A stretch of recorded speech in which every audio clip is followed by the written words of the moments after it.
El que fue vicepresidente, felizmente dimitido, de este gobierno, Pablo Iglesias, dijo lo siguiente, escucha: ningún ejemplo de superación individual puede justificar la desigualdad social y la falta de políticas que compensen la desventaja con la que parte cualquiera que nace en una familia humilde.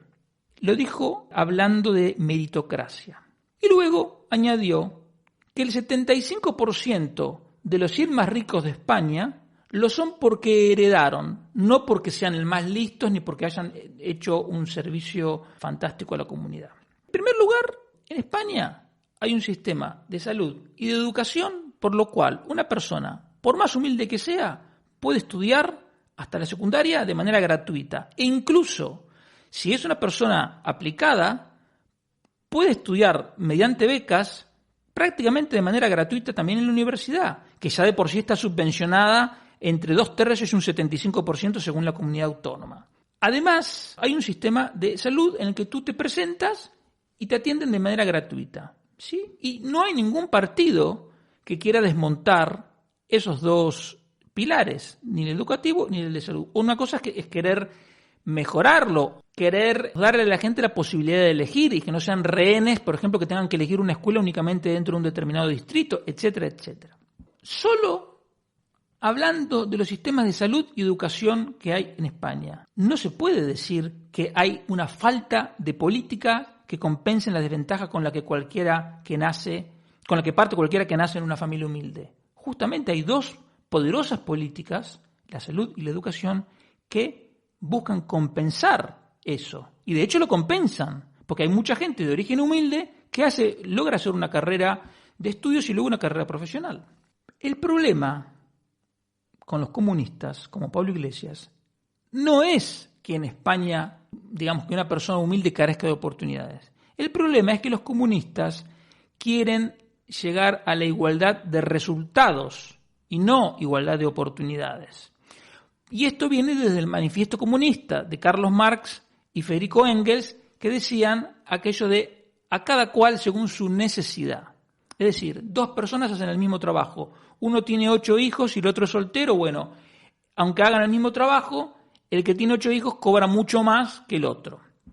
Por supuesto que al mes siguiente el que cobró mucho menos que el otro por hacer el mismo trabajo empieza a trabajar mal porque dice: yo tonto no soy, no voy a trabajar lo mismo si gano mucho menos. Eso es elemental.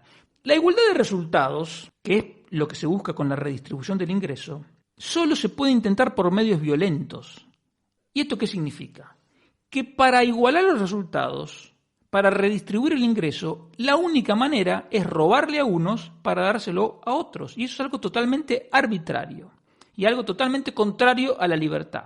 Cuando esto se pone en práctica, lo que se logra es quitar incentivos al trabajo y a la producción. Por lo que te decía antes, ¿para qué voy a trabajar o esforzarme si gano más y cada vez me quitan más de IRPF, etcétera, etcétera? Por eso, socialismo y comunismo nunca llevan a la prosperidad, siempre empobrecen. Es el caso de Argentina. Era el país más rico del mundo en 1895, a partir de 1930 se empezaron a aplicar políticas estatistas y hasta el día de hoy sigue retrocediendo. Y eso es lo que logra el comunismo y el socialismo, en donde lo apliques. La cantidad de deterioro económico que consigue depende de la dosis que apliques. Si tú aplicas la dosis comunista, llegas a Cuba, Venezuela o la Unión Soviética, revienta. Si aplicas dosis más moderadas, llegas, bueno, depende, a Argentina, a algún país africano, lo que quieras. Lo paradójico, digamos, que el empobrecimiento que provoca el comunismo y el socialismo reduce las oportunidades.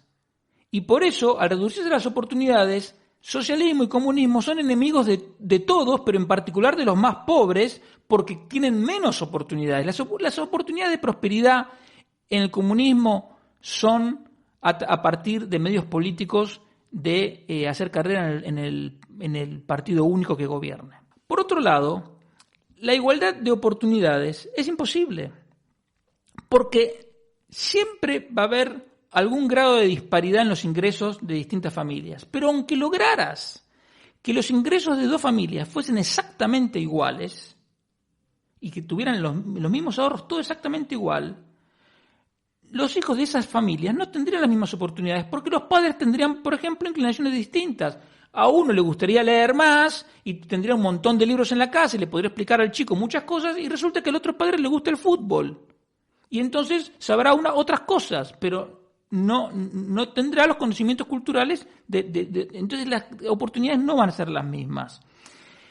Por ejemplo, en una familia de estas que te digo, que tengan exactamente el mismo ingreso y los mismos ahorros, unos tendrán negocio propio, por los cuales el hijo podrá empezar a trabajar mucho más rápido, y a lo mejor los otros son funcionarios o asalariados, etcétera. O a lo mejor uno vive en una ciudad grande y el otro vive en un pueblo pequeño. Aunque iguales todas esas circunstancias, llegas al factor genético que no puedes modificar. A lo mejor una persona tiene una predisposición para enfermarse de manera más recurrente que otra. Y entonces nunca las oportunidades son iguales, jamás.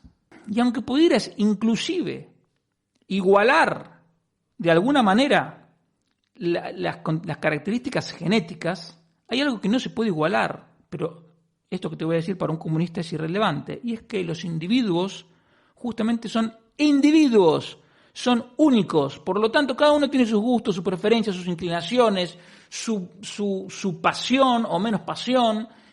Por lo tanto, nunca hay dos personas que tienen el mismo trabajo, una va a hacer carrera profesional y otra no, porque una le pone garra y la otra no. Y eso no hay forma, esas diferencias son innatas, están en el género humano, no se pueden reducir, no se pueden eliminar. Pablo Iglesias, ¿por qué dice esto? Porque él no se da cuenta que dos hijos de una misma familia tampoco tienen las mismas oportunidades, ni logran los mismos resultados. ¿Cómo es posible? Porque ahí está, como te digo, el factor individual.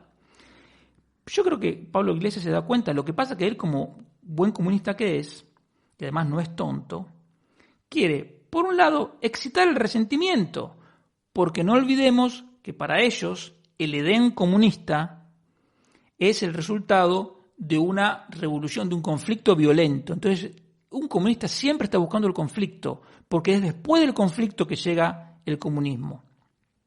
Entonces, por eso necesitan excitar el resentimiento y esa idea de oprimidos, explotados, etc. Mientras tanto, a medida que tú convences a la gente de que hay desigualdades que suprimir, tú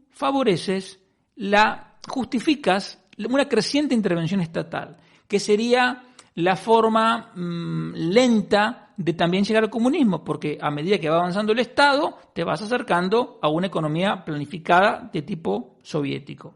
Un comunista quiere llegar al comunismo, es evidente. Entonces, ¿cómo puede llegar? Insisto, uno, de medios violentos, la revolución y llega al comunismo, entonces para eso necesitan excitar a la gente, que la gente tenga odio. Y por otro lado, no les viene mal el crecimiento del aparato estatal, en cualquier forma, haga lo que haga, porque de paso, siempre que crece el Estado, se viola más el derecho de propiedad, porque hay que quitar más impuestos, más regulaciones, más empleados públicos, etc.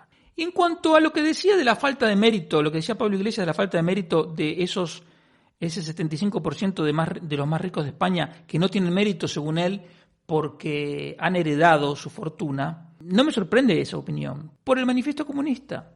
El manifiesto comunista habla de abolir el derecho a la herencia. Para Pablo Iglesias es más justo que el patrimonio acumulado por un padre vaya al gobierno en lugar de a sus hijos. La hipocresía es total, porque cuando Pablo Iglesias se compró el chalet en Galapagar, escribió en Facebook, y lo puedes ver en la página de Irene Montero, porque su página anterior yo creo que la borró, porque hoy lo busqué y no lo encontré, pero sigue estando en la página de Irene Montero, textual, lo siguiente. Dice, los padres de Pablo han ganado más. Su padre es inspector de trabajo jubilado y su madre abogada laboralista jubilada. Tenían buen sueldo, sobre todo su padre, y le dejarán una herencia que nos ayudará. Es decir, que este caradura, que quiere abolir la herencia para los demás, se compra su chalet pensando en la herencia que le van a dejar los padres, cosa que además me parece de un mal gusto espantoso. Es como dice el tango, se prueban la ropa que vas a dejar. Los padres los tiene ahí y él ya va gastando a cuenta. Pero bueno, lo del mal gusto es un tema de él. pero la hipocresía de estar abogando por la abolición de la herencia, pero a él, la suya a él no. Y de hecho, tanto él como Irene Montero se benefician de las deducciones al impuesto de sucesiones que tienen en Madrid. ¿Por qué no ponen su domicilio en Asturias y que aquí hay que tributar como en ningún otro lugar de España por sucesiones?